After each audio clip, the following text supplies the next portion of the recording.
Hi friends, அனைவருக்கும் வணக்கங்க. நான் உங்கள் பட்டிக்காட்டு யூடியூபர் தேவிங்க. இன்றைக்கி என்ன வீடியோனா, இன்றைக்கி வந்து ஒரு ஓப்பன் டாக் வீடியோங்க. நாங்கள் வந்து எப்படியெல்லாம் வீடியோ எடுத்து போடுறோம் அப்படின்னு சொல்லிட்டு இந்த வீடியோவில் உங்கள் கூட ஷேர் பண்ணிக்கிறேங்க. ரொம்ப நாள் ஆச்சு நானும் ஒரு பால் கறக்கிற வீடியோ போட்டுங்க. அதனால் வந்து இன்றைக்கி ஒரு பால் கறக்கிற வீடியோ மூலிமா உங்கள் கூட கொஞ்சம் பேசலாம் அப்படின்னு சொல்லிட்டு தாங்க.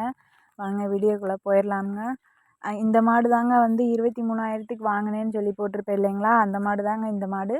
கன்று போட்டு 2 மாதம் ஆகுதுங்க. அது ஒன்று மட்டும்தான் இப்போதைக்கு வந்து நம்மக்கிட்ட நல்லா கறவையில் இருக்குங்க. இன்னொரு மாடு வந்து கன்று போட்டிருக்குன்னு சொல்லியிருப்பேங்க. இந்த மாடு வந்து கன்று போட்டதையுமே வந்து பால் நிறையா கறக்காதுங்க. ஒரு 10 நாள் அப்புறம் நம்ம வந்து நல்ல பக்குவம் பார்க்கும்போது மட்டும்தான் அது வந்து பால் வந்து கூட்டி கறக்குங்க. இப்போ வந்துங்க நாங்கள் வந்து எப்படி வீடியோ எடுத்து போடுறோம் அப்படின்னு வந்து உங்களுக்கு சொல்கிறேங்க. நாங்கள் வந்து என்ன செய்வோம்னா, முடிஞ்ச எங்களால நம்ம வேலை தானே நம்மளே செஞ்சுக்கணும் அப்படின்னு சொல்லிட்டு நம்மளே வந்து செல்ஃபாக ஒரு வீடியோ எடுத்து போடுவோம். சரிங்களா? ஃபோனை வச்சுட்டு பின்னாடி கேமரா தெரிகிற மாதிரி மாடுகளை வச்சுட்டு ஏதாவது ஒன்று பேசி எடுத்து போடுவோம்.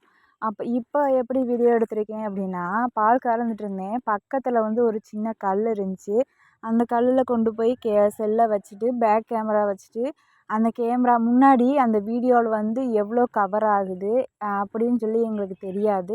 அந்த வீடியோ எடுத்ததுக்கு அப்புறம் தான் தெரியும் அது எப்படி வந்து வந்திருக்கு அப்படின்னு சொல்லி. நான் இப்படி தாங்க எல்லா பால் கறக்கிற வீடியோவும் எடுத்துகிட்ருக்கேன். மற்றபடி இந்த மாடுகளை காமிச்சு பேசுகிற வீடியோலாம் வந்து நானே செல்ஃபாக வந்து எடுத்துக்கிறதுங்க. இதுக்காக போய் ஒருத்தரை வந்து டிஸ்டர்ப் பண்ணிவிட்டு பசங்க இருக்காங்க, ஒரு சில நேரம் வந்து எடுத்து தருவாங்க. பள்ளிக்கூடம் போயிட்டாங்கன்னா எடுத்து தர முடியாது. அதனால் வந்து நம்மளே எடுத்துக்கணும் அப்படின்றதுக்காக வந்து நானே எடுத்துக்கிட்டேங்க. இன்னும் வந்து ஸ்டாண்டெல்லாம் வாங்கலைங்க. ஸ்டாண்டு வாங்கணுன்னு தான் ஆசை. இருந்தாலும் நம்ம வந்து ஒரு பட்ஜெட்குள்ளே இருக்கோம். அதனால் வந்து அதுக்கெலாம் ஆசைப்பட முடியாது. வாங்கி தரேன்னு தாங்க சொல்லியிருக்காங்க. அப்புறம் பார்த்திங்கன்னா, மாடு வந்து மடியை பற்றி இன்றைக்கி ஒரு கொஞ்சம் பேசலாமுங்க. மடி வந்து நிறைய மடி இருக்குங்க. ஆமை மடின்னு சொல்லுவாங்க, உள் மடின்னு சொல்லுவாங்க, தொங்கு மடி அந்த மாதிரி சொல்லுவாங்க. தொங்கு மடியாக இருந்துச்சுன்னா கொஞ்சம் ரொம்ப முழங்கால் கீழே வரைக்கும் தொங்கிட்டு இருக்கும். ஆமை மடினா வந்து நல்லா வந்து அகலமாக இருக்கும், ரொம்ப மடி தெரியாது. உள் மடினா மடியே வந்து சுத்தமாக தெரியாதுங்க. அந்த மாதிரி மாடு இருக்குங்க.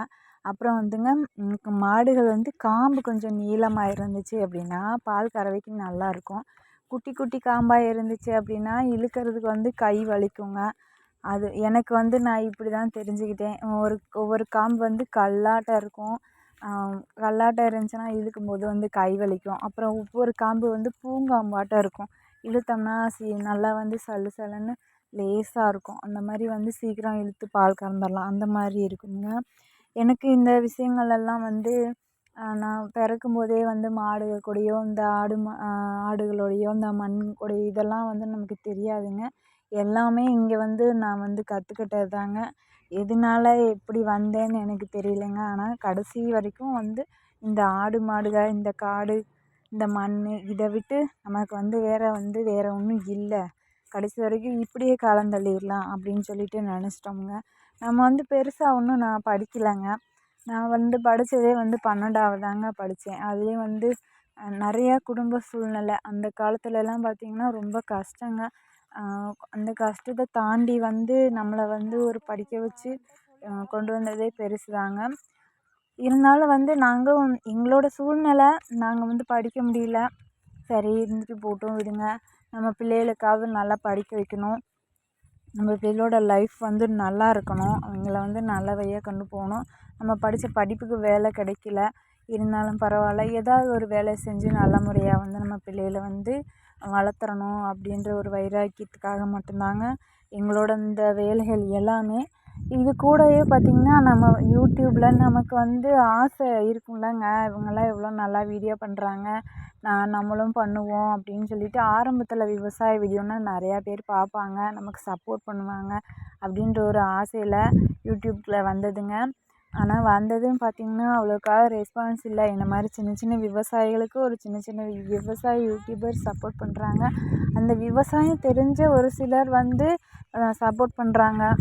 இப்படி அப்படின்னு சொல்லிட்டு ஒரு நல்ல கமெண்ட்ஸை போடுறாங்க. இந்த மாதிரி செய்யுங்க சொல்லுங்கள் அப்படின்னு சொல்லி போடுறாங்க. தெரியாததை கேட்குறாங்க. இந்த மாதிரி தான் வந்து எனக்கும் ஒரு ஆசை. என்னன்னு பார்த்திங்கன்னா, என்றைக்காவது ஒரு நாளைக்கு யூடியூப்லேருந்து ஒரு 1000 ரூபாயாவது நம்ம வந்து வருமானம் வாங்கிட மாட்டோமா, அதுக்காக வந்து நம்மளும் கொஞ்சம் எஃபெக்ட் போடணும், கொஞ்சம் கஷ்டப்படணும் அப்படின்ற ஒரு ஆசை.